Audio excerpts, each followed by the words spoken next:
Nimekuita hapa na machache tu ya kuzungumza na wewe. Kwa mujibu wa kampuni, tumeweza kukaa na bodi ya wakurugenzi na tukawa tumeona kwamba kuanzia hivi sasa Chadi uweze kutoka katika hii ofisi, kwa maana kwamba hatukuhitaji tena hapo ofisini kutokana na ubadhirifu wa pesa. Nasema hivi kwa maana ya kwamba transaction ya mwisho iliyofanyika katika ofisi hii ulifanya wewe, lakini kuna takriban milioni 36 hazijulikani wapi zilipo mpaka hivi sasa. Tulijaribu kukupa muda, ukasema uweze kufuatilia hili, umeandika barua, lakini majibu yako yamekuwa hayajitoshelezi. Hivyo kama wakurugenzi tumeamua kwamba Chadi uweze kutupisha katika hiyo ofisi, kwa maana huhitajiki tena hapa. Na by the way, barua yako iko hapo reception. Lakini bosi, kuhusu hilo swala mbona nimeshajieleza kwenye barua yangu ya kwanza. Na nimewaambia kabisa kwamba kuhusiana na upotevu wa hizo pesa, mimi sitambui chochote. Na nikifanya transaction yoyote katika ofisi hii, basi lazima nakuwa na record. Na hizo record nafikishia mtendaji mkuu manunuzi yote, labda kama kuna malipo ya wafanyakazi, kila kitu lazima kiwe kwenye record. Na nimeisubmit kwa hiyo. Lakini bado nashindwa kuelewa hizo hela mimi kwa nini nimedanda mimi nimepoteza. Unajua Chadi, hii ni kampuni. Hiki sio kikundi. Hii ni taasisi. Labda nikueleweshe tu. Panapotokea na changamoto yoyote, hususan upande wa pesa, mtu wa kwanza kuhusika na hilo jambo ni mtu anayefanya transaction za hizo pesa. Mhasibu hapa ulikuwa ni wewe. Na hakuna mtu mwingine ambaye anafanya transaction yoyote ile ya pesa zaidi yako. Kwa milioni 36 hazijulikani mpaka hivi sasa ziko wapi. Chadi, unataka mimi ndio nionekane kwamba hizo pesa nimezichukua au? Kwa hiyo ndio maana nakwambia kwamba ofisi shapitisha na hilo jambo liko nje ya uwezo wangu. Unatakiwa uwe nje ya hiyo ofisi kwanza hivi sasa mnapoongea. Yes, kuwa tena moyo wa kijana. Waje mimi ni kijana. Nitafutaje, napambana kwa ajili ya familia yangu. Na pia bidi utambue kama mimi na familia ambayo nategemea. Na kitu ambacho mimi nakitegemea kuniingizia kipato ni hii kazi. Kwa hiyo haiwezi kuwa rahisi mimi kuharibu sehemu ambayo nategemea. Mimi siwezi kufanya kitu kama hicho. Listen Chadi. Acha kuchanganya vitu viwili atago. Usichukue mambo yako ya maisha yako binafsi na uchanganya na ofisi. Acha kuchukua mambo yako ya nyumbani unayaleta hapo ofisini. Sawa? Hii ni ofisi vile. Hizo ni pesa zimepotea. Ofisi hii itafeli kwa sababu ya vitu vya kijinga kama hivyo. Na tuwezi ka entertain nonsense hapo ofisini. Okay? Kwa hiyo ni kitu ambacho kinaeleweka. Umeshaenda kinyume na matakwa ya hii ofisi, then you have to be out of this office. No way out. Ni sawa boss, ni sawa, lakini mimi nakwambia hiyo hela mimi sijaipata, sijaichukua, sijapeleka sehemu yote. Mbona kunielewa? I'm sorry boss, sorry. Boss, mimi sijachukua hiyo hela. Are you mad? Are you serious? Do you know what you're doing? You're in my office, man. Are you shouting like that? How come? Okay, get out of my office. Nimeshakwambia Chadi, pita hapo reception, chukua barua yako, ondoka. Get out of my office.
unaonekana kama uko sawa.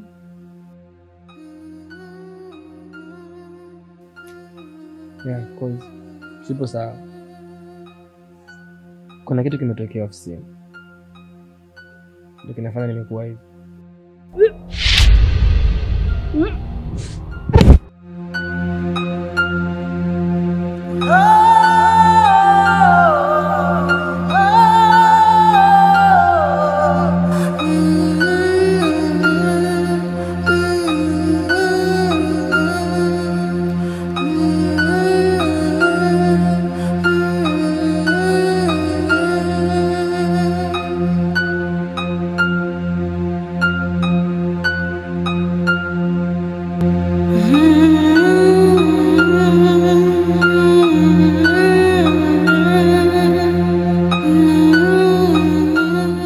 Mbona hivyo? Una shida gani? Nina mimba bwana. Una mimba?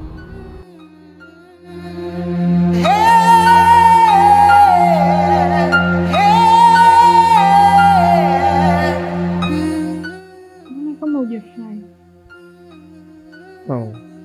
No. Nimefurahi. Unajua mtoto ni baraka kwenye familia. So I'm happy.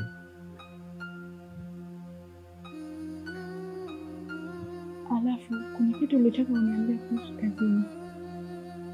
Yeah, ni kweli, ila I think kwa sasa hivi ingekuwa poa kama ningeingia kwanza ndani, nikaoga, nikala, nikapumzika, then baadaye tungeongea maswali.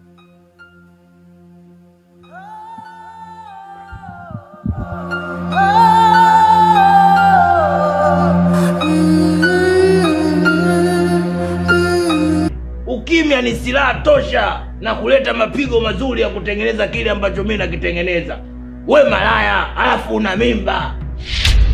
Nilikuwa nakuuliza nina maana yangu. Alafu ukiniona mimi mlevi unanichukulia ile yani ile. We una mimba. Una mimba.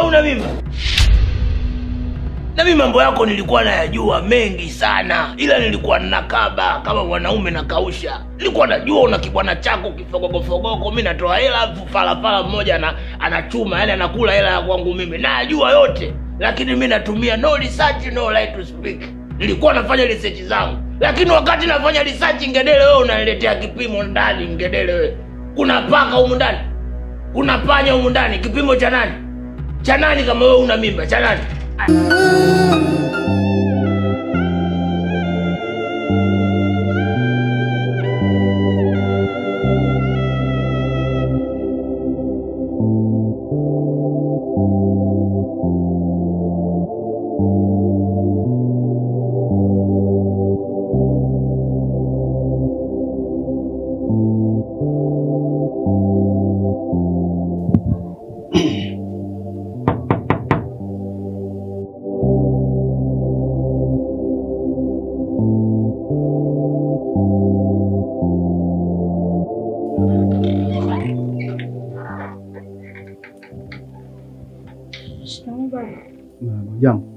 Jambo.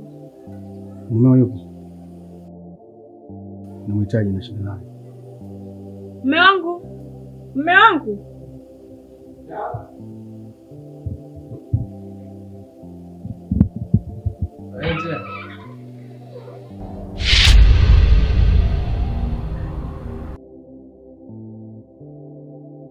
Shika baba. Marhaba. Jambo. Mimi si jambo. Na relax kabisa. Hamna shida. Mtoto wa kiume, huna shida kabisa. Hata taarifa huna, habari huna. Baba, kiukweli nadhani wewe ndio umewahi. Lakini siku mbili hizi nilikuwa nakutumia mzigo wako. Kwa hiyo ulikuwa unanisubiri mimi nifike. Ndio unaniambia maneno kama hayo, si ndio? Hapana. Kwa hiyo unaninyima mimi haki yangu. Ukaamua umpendezeshe huko binti, si ndio? Binti mzuri kabisa, wewe unashindwa kula. Eti uliwahi kulala na njaa? Unalala chini. Mtoto mweupe kama malaika. Yaani unampendezesha huyu, mimi uninyime haki yangu, si ndio? Heshimu unapolala. Siku zote mpangaji ni mpangaji, mwenye nyumba ni mwenye nyumba. Unasubiri bosi nifike ndio ninakwenda kutafuta. Vipi? Hapana mzee wangu. Kuna mambo tu yameingiliana hapa katikati ndio maana nimechelewesha. Ila nakuahidi na ni swala la uhakika. Wiki hii haiishi na kutumia pesa yako. Haina shida. Sio na wasiwasi. Kwa kuwa na nyumba nyingine Mbagala. Kwa hiyo naamua sasa hivi nimchomweni hapa nende kamchomeke kwenye nyumba yangu ile Mbagala. Mnasemaje? Hapana mzee wangu, usifikie huko. Mimi hapa napapenda na naamini mke wangu pia anapapenda. Ila nakuhakikishia wiki hii haiishi. Nakupa pesa yako. Si ndio mke wangu? Ndio, tunaomba tupe wiki moja tu baba. Wiki moja? Mbona mnataka matatizo nyinyi watoto? Eti mnania kwamba mimi ambaye mzee Totolo nionekane mbaya, si ndio? Kwenye changu, maana kila siku mtu mdai chake anaonekana mbaya. Lazima nikupe pesa yako. Sasa, labda nikuulize. Unajua kupiga deki? Eti anajua mumeo kupiga deki? Nitakufundisha.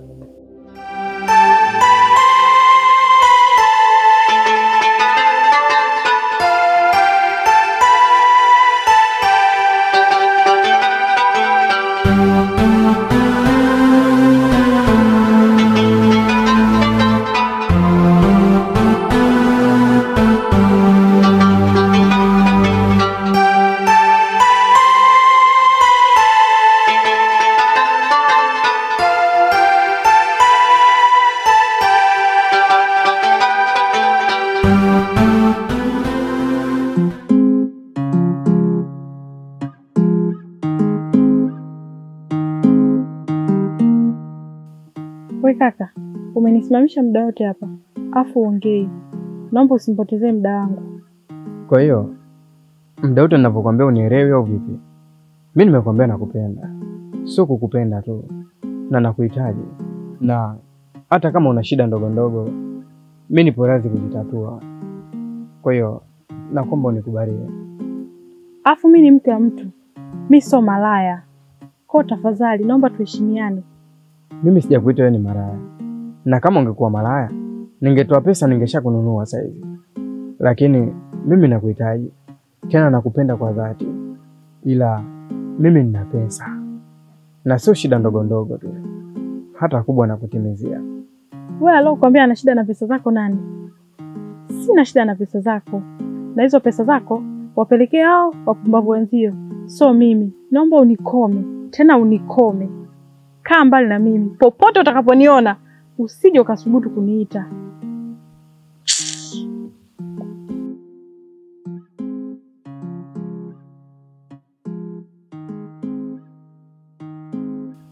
Wewe tena macho kuona.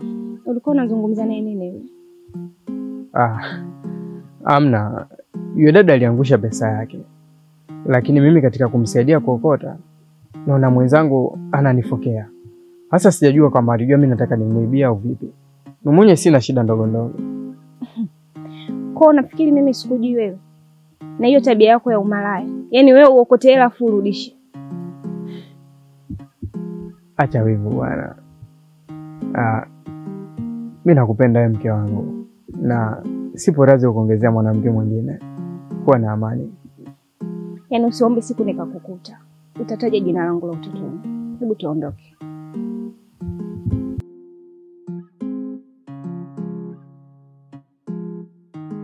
Vipi ndugu yangu? Umeniita, nilikuwa niko na wateja. Niambie. Unajua kuna mambo yananichanganya sana. Na mimi naamini sana kwenye kuongea. Naamini kwamba therapy nzuri kwa afya ya akili ni kuongea. Ukimwambia mtu akakushauri, unakuwa uko sawa. Na nimekaa nikafikiria. Nikaona kwamba mtu sahihi ambaye naweza nikamwambia mambo yangu bila shida yoyote na kanipa ushauri ambao una maana ni wewe. Sawa. Ni changamoto zipi hizo ambazo zilizokukuta? Kaka, dunia ni kitu cha ajabu sana. Dunia imeamua kunishangaza. Dunia imeni surprise sana. Kaka, unavyonitazama hapa mimi sasa hivi sina kazi. Mimi sina kazi. Kitu ambacho nilikuwa nategemea kwenye maisha yangu. Kitu ambacho nilikuwa kula yangu na kuvaa kwangu na kuishi kwangu. Leo sina tena. Na sababu ya kupoteza kazi yangu siitambui. Wanasema nimeiba pesa. Kaka, na hapa mbele za Mwenyezi Mungu, Mungu anasikia sauti yangu sasa hivi. Mimi sijawahi hata siku moja kushiriki kwenye wizi wa aina yoyote. Leo naitwa mwizi, nimeiba. Sasa kibaya zaidi, mke wangu ana ujauzito. Ni jambo la kumshukuru Mungu. Sasa unakwenda kuitwa baba. Na kingine, sidhani kama Mungu anaweza kukutupa. Utarudi kazini na utakuwa sawa kama zamani. Baba, naenda kuitwa baba sikatai. Lakini mwanangu atanitazama kama baba wa aina gani? Baba ambaye hana kazi. Baba ambaye nitashindwa kumlea mwanangu kama inavyotakikana. Na sijakwambia jambo moja. Baba mwenye nyumba pia amekuja. Ametupa wiki moja tu. Tutoke kwenye nyumba yake. Aya, mtoto nitamlelea wapi? Kaka, nachanganyikiwa. Pole sana. Lakini sidhani kama baba mwenye nyumba anaweza kukufukuza. Kwa sababu wewe ni mlipaji mzuri sana wa kodi. Mimi nadhani yeye mwenyewe anajua wakati wa shida, na mtu akiwa ana shida ni mtu mzima yule. Kwa sidhani kama anaweza kukufukuza. Kwa hiyo cha kufanya, wewe endelea kupambana. Mwenyezi Mungu atakusaidia na utakuwa sawa. Hata mimi natamani iwe hivyo kaka. Natamani sana iwe hivyo. Natamani Mungu aninue kwa mara nyingine tena. Kama alivyoniinua mara ya kwanza, basi aninue tena. Hali ni mbaya kaka. Unajua mpaka unafikia wakati naanza kujuta. Naona kama vile nimekimbilia maisha.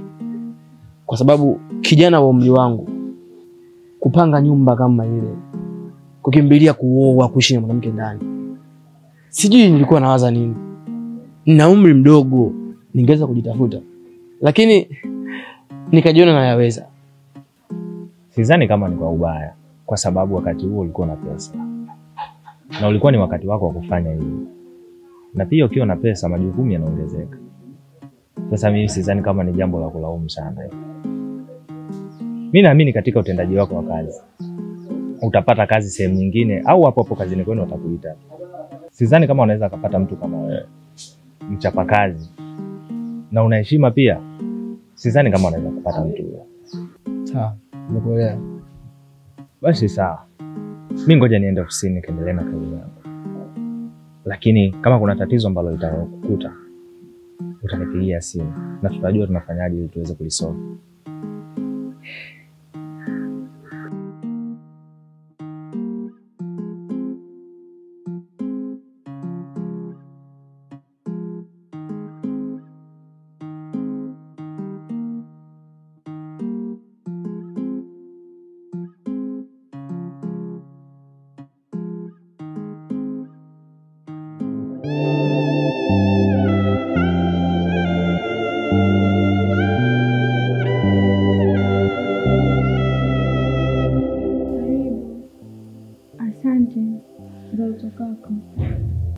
Nzuri. Umekuja umepooza na sikuzoea hivyo. Nani? Mimi niko sawa. Sema kuna mambo tu yanachanganya. Mambo yangu. Ni ya familia yangu. Sawa, ni familia. Ndiko nishirikishe nikushauri. Achana nayo bwana. Mimi nilipita tu kukusalimia. Sio vizuri kukaa na kitu moyoni wakati unao kumshirikisha. Mume wangu amefukuzwa kazi. Alafu pia mimi nina mimba. Anakuja toka lini? Toka juzi. Pole. Usijali, ni swala la muda tu, litapita, tupata kazi nyingine. Usiwaze sana. Yaani hapa nawaza, siwezi nitamleaje mwanangu. Huyo mamangu mwenyewe ndo kama hivyo, hana tena kazi ya kuniongezea kipato. Alafu kingine, mwenye nyumba kashaanza kusumbua, na ninavyomjua yule, hata sijui.